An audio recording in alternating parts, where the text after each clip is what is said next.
구속사 강의를 시작해 보겠습니다. 사사시대랑 이제 통일왕국시대, 오늘은 두 개를 살필 건데 결국에는 똑같아요. 저희가 계속 이제 살폈지만 하나님께서 처음 주신 그 창조 언약의 구조, 창조시대 때의 구조가 또 그 죄로 말미암아 무너졌었죠. 하나님과 인간과의 긴밀한 관계가 단절되어졌었고, 그것을 회복하는 그 구속의 언약을 세워서 이끌어가는 역사가 이제 어떻게 보면 성경 전체의 역사다라고 할 수 있습니다. 그래서 결국에 하나님과 인간과 이렇게 관계를 맺고 살아가는데, 어쨌든 지금은 이제 중보자가 필요한 거죠. 죄로 말미암아 하나님과의 관계가 끊겼기 때문에 이 중보자가 필요한 것이다. 그래서 그것을 구속 언약을 통해 하나님께서 맺어 주셨고, 앞에서 살펴봤던 그 언약이 아브라함 언약과 이제 모세 언약이 있었습니다. 그래서 저희가 그것들을 생각하며 오늘 본문을 좀 들어가면 좋을 것 같아요. 그래서 사사 시대는요, 사사기와 룻기 이 두 가지 이제 설을 볼 수 있는데요. 사사 시대는 왕이 없으므로 자기 소견에 옳은 대로 행하는 그런 시대였습니다. 그래서 이 사사 시대를 하나님 나라의 모형의 건설에, 그러니까 하나님 나라라는 그 나라의 모형의 모습을 보여주는데 건설되는 그 시기인데, 이게 혼란의 시기로서 이것이 혼란스럽게 되는 그 시기를 가져왔다라는 것이죠. 그래서 어떻게 그 건설되는 과정에서 좀 혼란이 생겼냐면, 첫 번째는 이스라엘이 가나안 족속을 남겨둠으로써 그쵸, 우상 숭배에 빠지는 그런 결과를 가져왔다라는 거예요. 이스라엘 백성들이 지금 이제 땅에 정착하는, 여호수아서를 통해서 땅에 정착하는 상황까지 잘 왔는데, 지금 문제가 생긴 거죠. 가나안 족속을 남겨두게 되면서. 그래서 이스라엘 백성들은 여호수아가 죽은 후에도 완전히 땅을 점령하지 못했습니다. 그리고 다 그들을, 가나안 땅에 있는 주민들을 쫓아내지 못했고 남겨두게 되었다라는 거죠. 그래서 하나님이 이걸 책망해요. 하나님께서는 너희가 왜 주민과 그들을 쫓아내지 않고 그들과 언약을 맺냐, 이렇게 이제 책망합니다. 그리고 그들이 너희의 올무가 될 것이고 너희의 가시가 될 것이다, 이렇게 이제 사사기 2장 3절에서 말씀을 하고 있는 것입니다. 그리고 이스라엘 백성이 결국에는 어떻게 됩니까? 여호와 하나님을 버리고 우상을 섬기는 일이 지금 벌어지게 된 거예요. 그래서 그들이 진노하시고 벌하시는 그런 장면들이 나타나고 있는 것이죠. 그래서 바알과 아스타롯, 또는 바알과 이제 아세라상을 섬기면서 하나님이 금지한 우상 숭배의 그런 여러 가지 상황들이 사사기 때 펼쳐지게 됩니다. 그래서 이 사사기에서는 계속 반복이에요. 사건의 반복인데, 어쨌든 우상 숭배에 빠졌다가 사사들을 하나님께서 보내서 구원하시고, 또다시 이것들이 반복되는 게 사사기의 역사입니다. 그래서 이제 34페이지 밑에 2번을 보시면, 하나님은 이스라엘의 반복되는 우상 숭배에도 불구하고 사사들을 보내셔서 구원하시고 인도하셨다. 그러나 사사들의 타락과 문제로 왕의 필요성이 생기기 시작했다. 그러니까 사사 시대까지는 왕이 없었죠. 예. 왕은 누굽니까? 하나님이세요. 그러니까 하나님을 왕으로 인정하고 하나님이 주신 율법을 통해 통치를 받아야 되는데, 그게 안 되는 상황 속에 사사라는 그런 존재를 보냈다라는 거예요. 그래서 이 사사 시대는 우상 숭배와 타락, 그리고 이방 족속을 통한 심판, 그리고 부르짖으며 구원을 간구하고 사사를 통한 구원, 그리고 평화의 시기, 이 5가지의 패턴이 계속해서 반복된다. 사사는 누구냐? 사사는 재판관이기도 하고요. 그리고 이스라엘 백성들을 구원하는 그런 구원자의 역할을 하는 지도자이기도 합니다. 그래서 12명의 사사가 있어요. 예.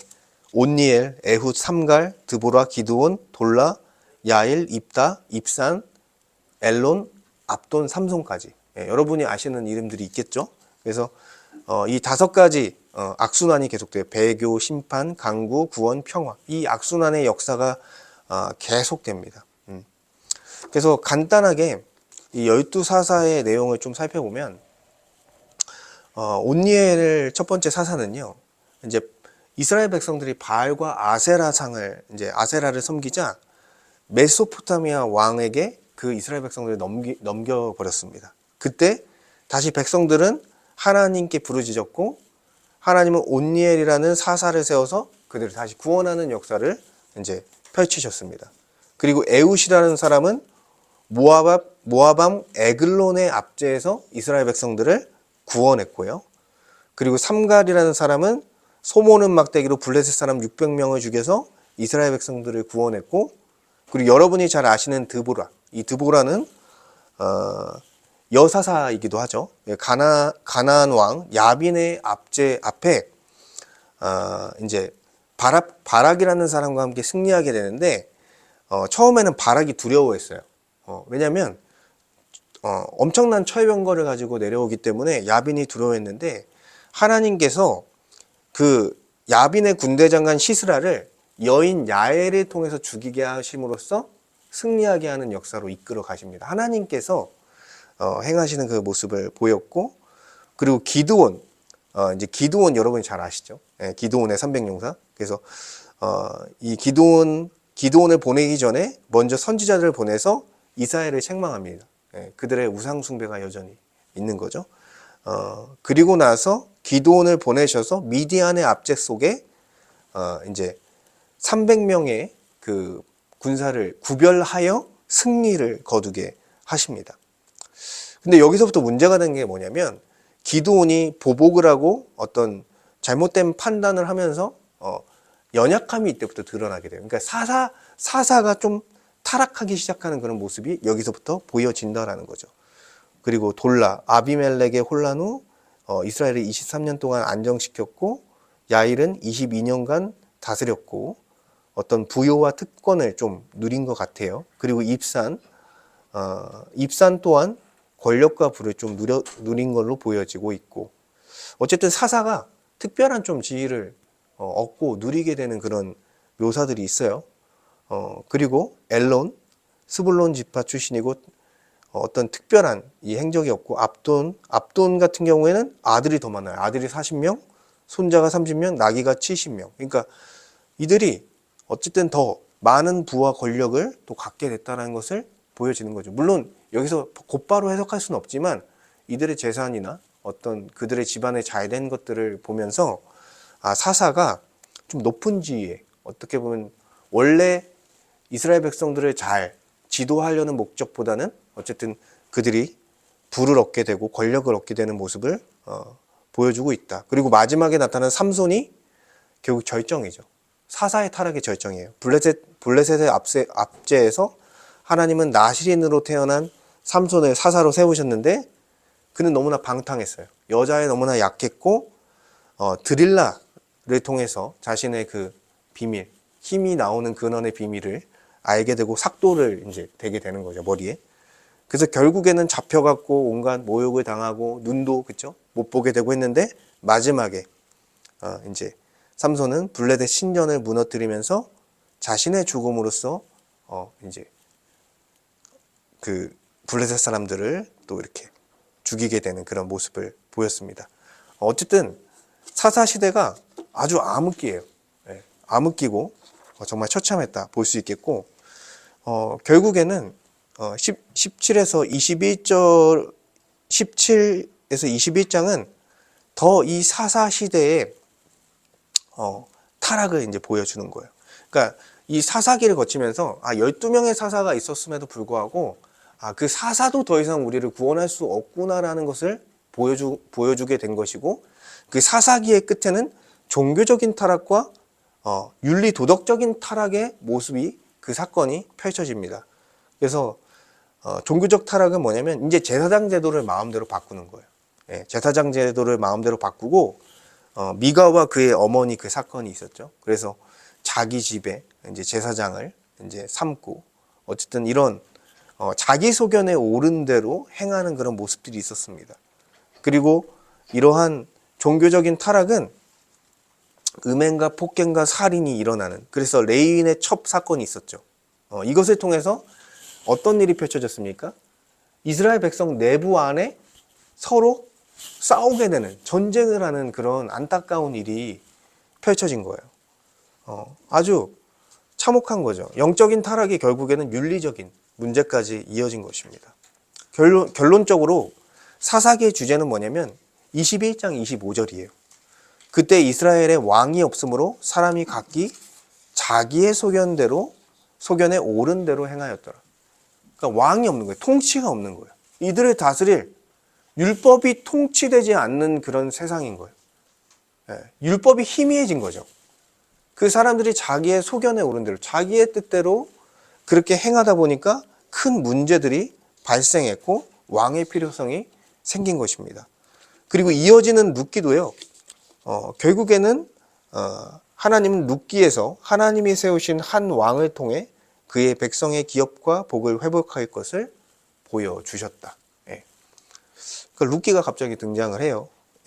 이제 룻과 이제 어머니, 그 시어머니 나오미의 이야기로 보통 진행이 되죠. 그래서 사사들이 다스리던 때에 흉년으로 인해서 잠깐 유다 베들레헴에 그 엘리멜렉이 아내 나오미와 두 아들을 데리고 모압 지방에 거류했습니다. 근데 엘리멜렉이 죽게 되죠.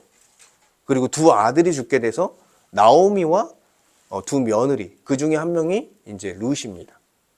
그렇게 남게 되는데 이제 다시 이제 돌아오는 상황에서 한 명의 며느리는 자기 집으로 돌아갔는데, 그렇죠? 룻은 끝까지 나오미의 옆을 지켰다라는 거예요.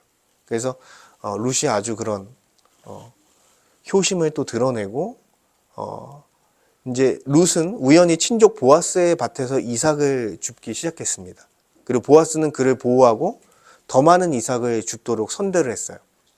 그 나오미는요, 룻이 만난 보아스를 나오미 그 집안에 기업을 물을 자, 지금 이제 엘리멜렉이 죽었기 때문에 기업을 물을 자가 이제 필요하다. 그래서 기업을 물을 자 중 하나라고 소개했고, 이제 의도적으로 룻에게 보아스에게로 가라, 이렇게 이제 이야기를 한 거죠. 그래서 보아스는 나오미의 손에서 땅을 사서 그 가족의 기업을 보존했고, 결국에 엘리멜렉의 그 이제 후손이 이어지는 그런 결과를 낳게 됐습니다. 그래서 이 룻이 낳은 아들이 오벳이라는 사람이죠.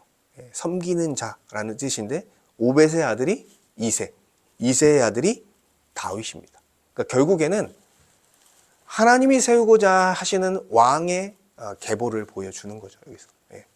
그래서 이제 다윗이 나옵니다. 그래서 다윗은 이제 유다로부터 시작이 되죠. 유다에게 먼저 왕권에 대한 약속이 이제 하나님께서 약속해 주셨어요. 창세기에서부터. 근데 제가 이제 여기 내용에는 못 넣었는데, 어쨌든 그리고 나서 왕의 필요성이 대두되고 나서 통일왕국 시대가 시작이 되는 거예요. 그래서 하나님은 다윗 솔로몬 왕의 시대를 통해 하나님 나라의 모형의 완성의 모습을 성취하신다. 그래서 이스라엘 백성의 역사는 우리 편에서는 모형이다라고 말씀드렸습니다. 그렇지만 이것을 통해 우리에게 교훈하는 바는 분명히 있어요. 그리고 이 다윗 솔로몬 시대를 통해 그 완성된, 모형이지만 완성된 그 이스라엘 나라의 영광이 얼마나 찬란한지를 볼 수 있다라는 것입니다.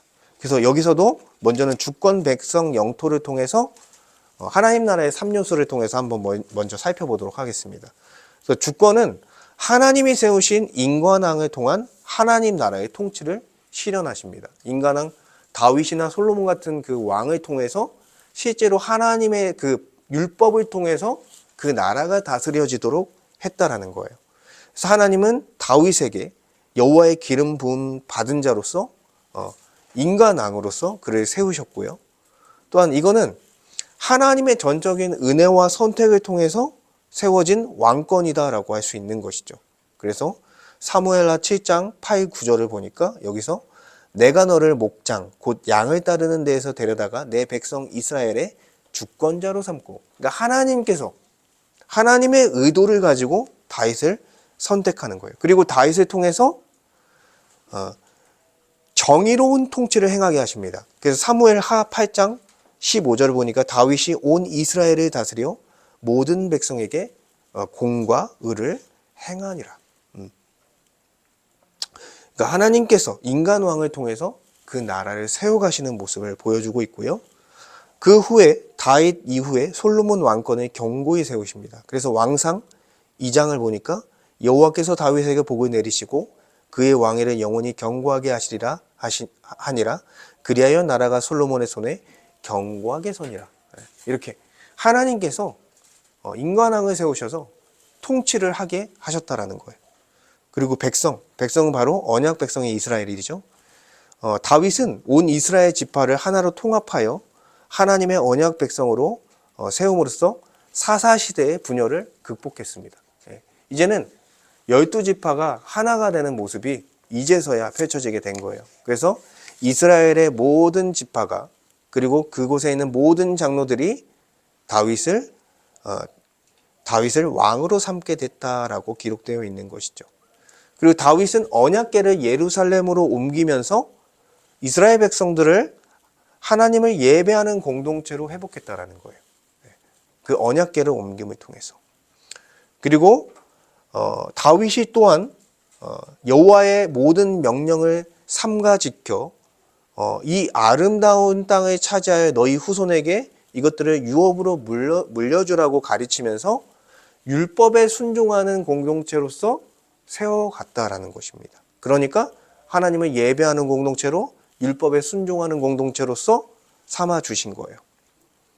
그리고 통일왕국 시대에도 그 전에 있었던 창조 명령과 지상 명령의 연속성을 가지고 있다는 것입니다. 사실 이제 백성이 형성됐어요. 생육하고 번성하고 그리고 정복하고 충만하고 정복하고 다스리는, 지금 가나안 땅을 지금 다 정복하게 됐고요. 다스리게 됐습니다. 그리고 그 가나안 땅을 넘어선 땅까지도 사실은 실제로 솔로몬 시대에는 그 다스리게 됐죠. 그러니까 실제적으로 하나님의 창조 명령, 그곳에서 하나님 나라를 구현하는 그런 모형적인 모습을 보였고요. 결국 하나님 나라를 땅 위에 구현하는 그런 모습, 이게 결국에는 창조 명령이 모형적으로 성취된 모습을 보여주고 있는 것입니다. 그리고 열국들을 제압하고 승리하는 다윗을 통해 열방들이 이스라엘을 주목하게 했어요. 열방들이 이스라엘을 주목하게 했고, 솔로몬의 지혜와 영광은 이방의 왕들과 백성들이 하나님의 이름을 알리는 통로가 되었습니다. 그러니까 이방인들이 하나님의 이름을 알게 되는 역사, 이게 이제 지상명령과 연결되는 거예요, 나중에. 그리고 그들도 하나님을 받아들이게 되고, 또한 이 언약 백성 안으로 들어오게 되는 역사들로 이제 나중에 이어지는 것이죠.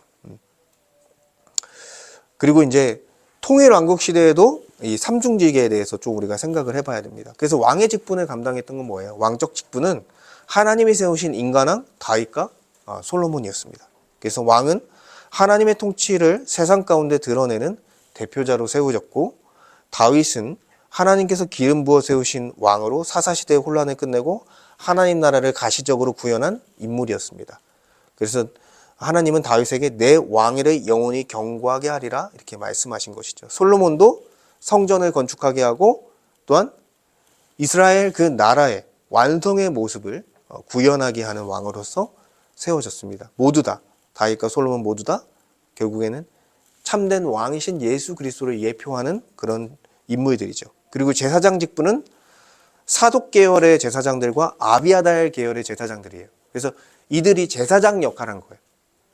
이스라엘 백성들을 하나님께 나아가게 하는 그 중보자적 역할을 했다라는 것입니다.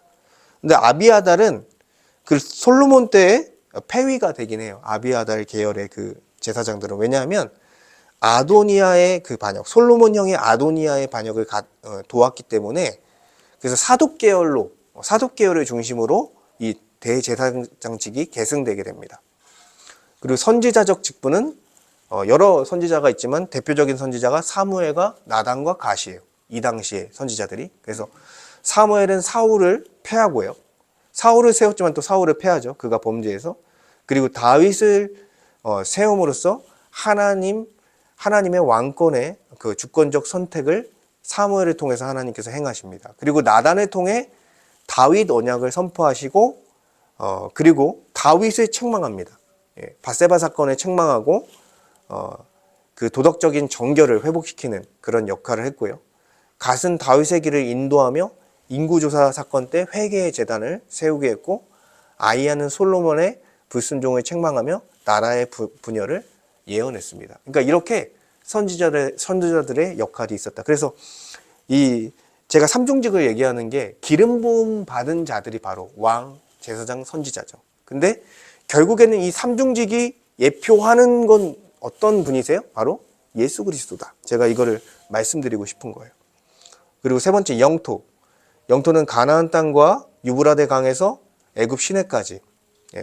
다윗은요, 이 대적들, 주변의 모든 대적들을 제압했습니다. 주변에 있는 블레셋, 모압, 에돔, 아람, 이런 모든 땅을 제압했고, 그리고 아브라함에게 약속되었던 그 땅까지를 하나님께서는 이제 솔로몬 시대 때 차지하게 했다는 것이죠. 솔로몬 시대에는 국경이 유브라데 강에서 애굽 시내까지 확장되며 이스라엘이 가장 번영한 시대를 이루었다. 그래서 왕상 4장 22절에 보니까 솔로몬이 유브라데 강에서부터 블레셋 사람의 땅까지와 애굽 경계까지 다스리니 그 땅의 왕들이 조공을 바치며 평생 동안 솔로몬을 섬겼더라. 그래서 창세기 15장에 기록된 그 말씀이 여기서 성취돼요. 그러니까 가나안 땅만 차지한 것이 아니라 애굽 땅에서부터 유브라데 강, 엄청난 큰 영토거든요. 여기까지 지금 영향을 미치며 그들이 조공을 바치고 솔로몬의 통치를 받는 놀라운 역사가 일어난 것입니다. 그래서 이는 장차 완성될 새하늘과 새 땅의 완전한 그 영토를 예표하는 거예요. 그리고 하나님께서 다윗을 통해 주신 다윗 언약을 간단하게 살펴보면, 하나님은 다윗의 후손, 그 메시아를 보내셔서 하나님 나라의 왕위를 영원히 경고하게 할 것이라는 언약의 약속을 세워주셨습니다. 그래서 다윗 언약은요, 인간을 구속하기 위한 구속 언약 안에 있는 거예요. 그래서 아브라함 언약, 내가 전적인 은혜로 널 구원할 것이고, 모세 언약, 내가 너를 나의 소유로 삼고 내 제사장 나라로 삼을 것이며 거룩한 백성이 되게 하실 것에 더하여 너희들을 다스릴 영원한 왕을 내가 보내주실 거다. 그 영원한 왕이 누구냐? 바로 다윗의 씨다. 다윗의 자손 중에 영원한 왕을 보내줄 거다라는 그 약속이었습니다. 그래서 밑에 사무엘하 7장 부분을 보면, 제가 줄을 친 부분만 보면, 내가 내 몸에서 나의 내 씨를 내 뒤에 세워 그의 나라를 경고하게 하리라. 여러분, 근데 이스라엘 백성들은, 이스라엘 나라는 멸망했죠. 그러니까 그 나라를 얘기하는 게 아니죠. 어떤 혈통적인 이스라엘 나라를 얘기하는 것이 아니라 참된 하나님 나라를 얘기하고 있는 거예요. 여기서부터 약속되는 게. 그리고 내 집과 내 나라가 내 앞에서 영원히 보존되고 내 왕위가 영원히 견고하게 서리라. 다윗의 후손으로부터 세워질 그 나라는 영원히 견고하게 될 것이다. 그리고 그래서 솔로몬은 모형이에요. 메시아의, 다윗의 씨의 모형으로서 성전을 건축하고 이스라엘 나라를 견고하게 세워서 영광스러운 모습으로서 만듭니다. 근데 말년에 우상숭배를 하면서 나라가 둘로 쪼개지고 결국 인간 왕의 한계를 보여준 거예요. 아, 인간 왕도 한계가 있구나. 그러니까 참된 인간 왕이 필요하다. 참된 영원한 왕이 필요하다라는 그런 시사점을 주는 것입니다. 그리고 나서 참된 다윗의 시인 메시아가 오셔야 한다는 것을 더 분명히 하고 있는 것이죠. 그래서 다윗의 후손인, 참된 다윗의 후손인 예수 그리스도는 그분 자체가 참 성전이에요. 그렇죠? 그분 자체가 참 성전이고 하나님 나라의 왕으로 오셔서 하나님 나라의 왕위를 영원히 견고하게 하셨습니다. 그래서 그분 하나님 나라의 왕으로 오셨고, 또한 하늘 보좌에 승천하셔서 하늘 보좌에 앉으셔서 하나님 나라의 왕으로서 교회와 이 세상 모든 만물을 다스리는 주가 되신 것이죠. 그래서 이 다윗 언약의 구도도요, 마찬가지예요. 주권은 하나님이시고, 근데 이제 모형적으로 다윗과 솔로몬이 주권을 지금 행사하는 것이고, 최종적으로는 다윗의 후손이 이 주권을 행사할 겁니다. 그리고 중보자는 사독 계열의 제사장을 통해서 하나님 앞에 나아갈 수 있는, 그쵸? 대속제일 그 제사를 통해서 하나님 앞에 나아갈 수 있게 했고, 다윗을 통해 통합된 이스라엘 백성들이 그의 백성이 되어져서 이 나라의 모습을 형성한다라고 할 수 있습니다. 네. 그래서 그리고 이제 마지막 다윗과 솔로몬 왕의 시대를 통해 펼쳐진 하나님 나라의 이 모형의 그 완성의 모습이 기록된 부분인데 굉장히 길어요. 길어서 짧게 말하고 좀 마치려고 합니다. 첫 번째로 사무엘은요, 이스라엘의 마지막 사사입니다. 예. 사사가 삼손에서 끝난 게 아니라 사무엘까지 사사로 봐요. 그래서 마지막 사사이자 선지자예요, 이 사람은. 그래서 하나님을 대리하여 부패한, 영적으로 망가진 그런 이스라엘을 다시 세우고 왕국 시대를 열기 위한 그런 준비 작업을 했던 사람이 바로 사무엘입니다. 그래서 여호와의 이때 당시에 어떤 상황이었냐면 말씀이 희귀하여 이상이 흔히 보이지 않았더라. 그러니까 말씀이 희귀한 상황에서 사무엘을 세우셔서 말씀을 전하는 선지자로 삼은 것이죠. 그리고 사무엘은 사울을 왕으로 세웁니다. 그리고 왕의 제도를 가르치고요. 그리고 여호와의 명령을 거역하면 어쨌든 이 조상들을 치신 것 같이 너도 치실 것이다 라고 얘기하면서 이제 사울에게 경고를 하는 거죠. 그러니까 하나님의 법을 떠나서는 넌 왕이 될 수 없다라는 것을 분명히 경고를 하는 거예요. 근데 사울왕은 어땠습니까? 두 번째 보니까 사울왕이 하나님을 따르지 않으므로 하나님께서 그를 버리시고 다윗을 왕으로 세우셨다. 사울이 가장 큰 문제는 뭐였습니까? 자기가 스스로 번제를 드렸다는 거예요. 더 기다렸어야죠. 기다렸어야 되는데 마음이 급하니까. 그리고 아각과 그 좋은 것들을 남겨뒀습니다. 진멸전쟁을 해야 되는데 남겨둔 그런 불신실한 모습으로 인해서 하나님께서는 사울왕을 버리셨고 다윗을 다시 세우셔서 기름을 부어주셨다라는 거예요. 그리고 하나님께서는 다윗은 연단을 하시며 또 왕으로 세우십니다.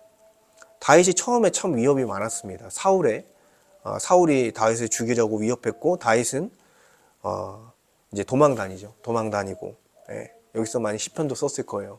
그래서 그러나 어쨌든 다윗이 세워졌고 이스라엘 나라의 평강이 찾아오게 된 것입니다. 그래서 다윗의 가장 그 모습이 블레셋 그 골리앗 장군을 이제 무너뜨린 그 장면이죠. 그래서 그때부터 이제 질투가 시작됐고 고난이 시작됐는데 결국에는 다윗이 왕이 됐고, 근데 다윗도 문제가 있었어요. 밧세바를 범하기도 하고 우리아를 죽게 하기도 하고, 그리고 그의 교만, 인구 조사를 통해서 교만한 그런 모습들이 있었습니다. 그래서 그런 부분 때문에 자기의 아들 압살롬이 반역을 일으켜요. 그래서 또 그때 또 다윗이 도망 다닙니다. 근데 결국에는 이제 군대로부터 압살롬을 이제 이기게 되는데 엄청 슬프죠. 자기 아들이기 때문에. 어쨌든 그런 일들이 있었고, 다윗 왕에 이어서 네 번째로 솔로몬이 왕이 됩니다. 솔로몬이 하나님의 은혜로 성전을 건축하고 이스라엘을 평안하고 부강한 나라로 이끌었지만 노년의 우상 숭배에 빠짐으로 이스라엘 나라는 분열되었다. 이제 분열왕국 시대로서 이제 이어지는 그런 내용이겠죠. 근데 솔로몬 왕이 이렇게 아까 제가 살펴본 말씀이 있었고, 이제 지혜를 하나님이 주셨어요. 지혜를 주셨고 총명을 주셨습니다. 그가 구했죠, 그렇게. 그리고 하나님께서는 부귀와 영화도 주셨습니다. 그리고 이렇게 계속 말씀하셨어요. 네가 내 아버지 다윗이 행함같이 내 길로 행하며 내 법도와 명령을 지키면 내가 또 내 날을 길게 하리라. 계속 이 말을 하는 거예요. 그러니까 내 법도를 지키면, 내 말씀을 지키면 너의 나라가, 너의 날이 길 것이다. 그런데 그렇게 하지 못하는 거죠. 마지막에. 안타깝게도. 그리고 밑에 좀 내려와서 그 솔로몬이 다스린 이스라엘은 솔로몬의 이름, 샬롬의 이름대로 평강을 누렸고 풍요로운 삶을 영위했다. 이 부분에 조금 제가 강조하고 싶었어요. 왜냐하면 얼마나 이스라엘 나라가 부강했는지를 제가 보여드리고 싶어서 그 왕상 4장 20절, 21절, 25절 보면 유다와 이스라엘 인구가 바닷가에 모래같이 많게 되매 먹고 마시며 즐거워하였으며 솔로몬이 그 강에서부터 블레셋 사람의 땅에 이르기까지 애굽 지경에 미치기까지의 모든 나라를 다스림으로 솔로몬이 사는 동안에 그 나라들이 조공을 바쳐 섬겼더라. 그리고 왕상 9장 22절 이스라엘 자손 중에 어느 누구도 솔로몬이 종으로 삼지 아니하였고 이스라엘 백성 중에 종이 없었다. 네. 그리고 왕상 10장 27절 보니까 왕이 예루살렘에서 은을 돌같이 흔하게 하고, 여러분 얼마나 돈이 많으면 은이 돌같이 흔하게 하고, 백향목 엄청 비싼 이제 목재인데 평지에는 뽕나무같이 많게 하였더라.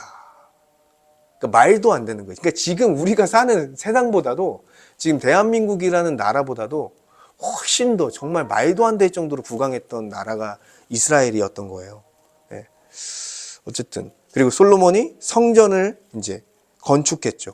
이거 너무 잘한 거죠. 성전을 건축하고 언약궤가 거기 중심이 되어져서 이제 예배 공동체를 세웠습니다. 그러나 문제는 이제 이방 여인들을 취한 것이 문제가 된 거예요. 이방 여인을 사랑했고요. 예, 하나님께서 통혼하지 말라라는 명령을 어기게 됐습니다. 왜냐하면 통혼하게 되면 그들의 신들을 따르게 된다라는 것이죠. 솔로몬이 그죠? 후궁이 700명, 첩이 300명. 네, 문제가 많았습니다. 그래서 결국 그 여인들이 그의 마음을 돌려 노년에 다른 신들을 따르게 되었다는 거예요.